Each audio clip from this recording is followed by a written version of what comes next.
খুব অবাক একটা কাণ্ড, মানে আমার খুব অবাক লাগে। এই যে লন্ডনে আপনারা থাকেন, তাই না, কত প্রবাসীরা বিদেশে থাকেন, 25 বিলিয়ন 30 বিলিয়ন ডলার আপনারা পাঠান। এই প্রবাসীদের রাইট নিয়ে আমি আমি আমি আমি সারপ্রাইজড হয়ে যাই। যার ব্রিটিশ পাসপোর্ট আছে, আপনি জানেন উনি যে বাংলাদেশে ইলেকশন করতে পারে না। কেন পারে না? তাকে পাসপোর্ট সারেন্ডার করতে হবে। কেন? উনি যদি 100 কোটি টাকা পাঠায়, সেটা তো বাংলাদেশ নেয়, তাহলে পাসপোর্ট কেন সারেন্ডার করতে হবে? তাহলে আপনি আমাকে বলেন, এই দেশে যে আওয়ামী লীগ এতদিন আছে আপনাদের এখানে, কেউ তো এই কথাটা বললো না? বিএনপি যে আছে, কেউ তো বললো না যে আর্টিকেল 66-এ if a person holds a British passport any other passport, তাহলে সে যে ইলেকশন করতে পারবে না, অথবা if you are of unsound mind, অথবা if you have a criminal conviction involving moral turpitude, or you are a collaborator আর রাজাকার। তাহলে এদের সাথে আপনি একজন প্রবাসী যে ব্রিটিশ পাসপোর্ট যার, তার নামটা দিচ্ছেন, বা অন্য দেশি পাসপোর্ট তার নাম দিচ্ছে, তাকে আপনি ইলেকশন করতে দিবেন না বাংলাদেশে। কেন? ওয়াই? উনি যদি 100 কোটি টাকা পাঠায়, সেটা কিন্তু আপনি নেবেন, কিন্তু আপনি করতে দেবেন না। So no one talks about the right. আমি মনে করি এটা চেঞ্জ হওয়া উচিত। This is the time that this should change. যে একটা ব্রিটিশ, আপনি এমপি হতে পারবেন না সেটা তো জনগণ ঠিক করবে।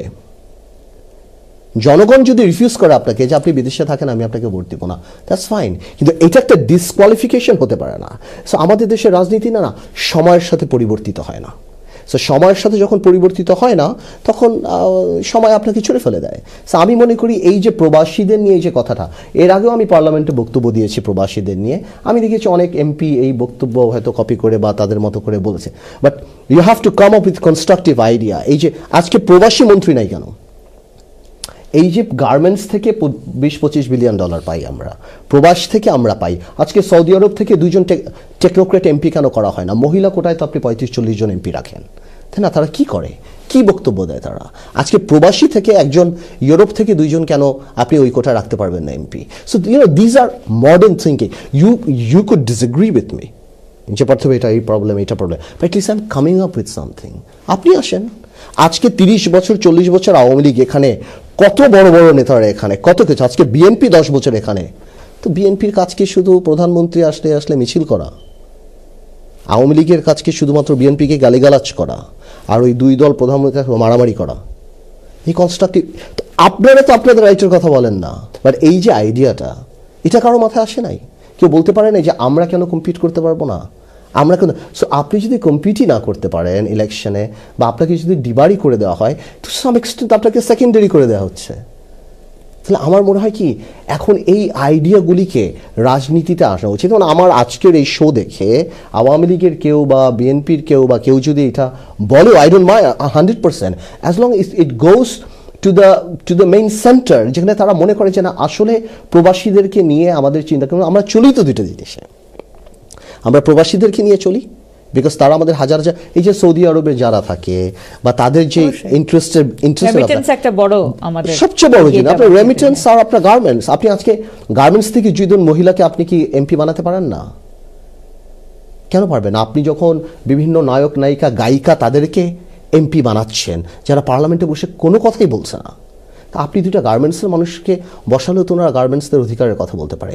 আজকে প্রবাসী কোটায় 5টা মানুষকে সেখানে বসালেও তো তারা প্রবাসীদের নিয়ে কথা বলতে পারে। কারণ আমি পার্থ যদি বলি যে আমি বাংলাদেশে বসে এখানকার প্রবাসীর কথা আপনার চেয়ে বেশি জানি, তাহলে দ্যাট ইজ রং। সো এখানকার মানুষের তো এই লোকাল স্ট্যান্ডার্ড নিতে হবে। সো এই জিনিসগুলি দিতে হবে, বলতে হবে। এই কথা হোক না হোক সেটা পরের কথা। এবং আমি বলবো যে আজকে আপনার এই অনুষ্ঠান দেখার পর আমার এই কথা শুনেও যদি কোনো এমপি মনে করে যে আমার পার্লামেন্টে এটা বলা উচিত, বলবে। এর আগেও বলেছে, আমি দেখেছি 2-1জন। বাট আর এখানকার প্রবাসীরা যদি মনে করে যে এই ধরনের একটা দাবি বা আগামী নির্বাচনে এই ম্যানিফেস্টোতে এটা আসা উচিত যে আমরা এগুলি রাখবো না। প্রবাসীদের অনন্য অবদানের স্বীকৃতি স্বরূপ প্রবাসীদের মধ্য হতে সংরক্ষিত সংসদ সদস্য করার দাবি জানিয়েছেন বাংলাদেশ জাতীয় পার্টি বিজেপির chairman barrister Andalib Rahman Partho. Hyde Bangladesh welfare association greater ম্যানচেস্টারের হাইট প্রবাসী বাংলাদেশিদের সাথে মত বিনিময় সভায় তিনি এই মত ব্যক্ত করেন। Mahi মাসুমের report. Barrister আন্দোলিক Rahman Partha Bangladesh Jatiya party BJP এর চেয়ারম্যান হলেও বেশিরভাগ বাংলাদেশিরা পার্থকে টেলিভিশন টক শোর ভালো বক্তা হিসেবে চেনে। প্রবাসীরা বাংলাদেশের অর্থনীতিতে অসামান্য অবদান রাখাতে জাতীয় সংসদের সংরক্ষিত আসনে প্রবাসীদের মধ্য হতে সংসদ সদস্য নিযুক্ত করার আহ্বান জানান সাবেক এই সংসদ সদস্য। এমপি কোটা যে দেয়া হয় বাংলাদেশে, মহিলা কোটা এমপি করা হয়, প্রবাসী কোটাও থাকা উচিত। আই থিঙ্ক যে যারা প্রবাসী কোটায় তারা ওইখানে রিপ্রেজেন্ট করবে, বিকজ একটা প্রবাসী জানে যে এখানকার প্রবাসী কি প্রবলেমগুলি ফেস করে।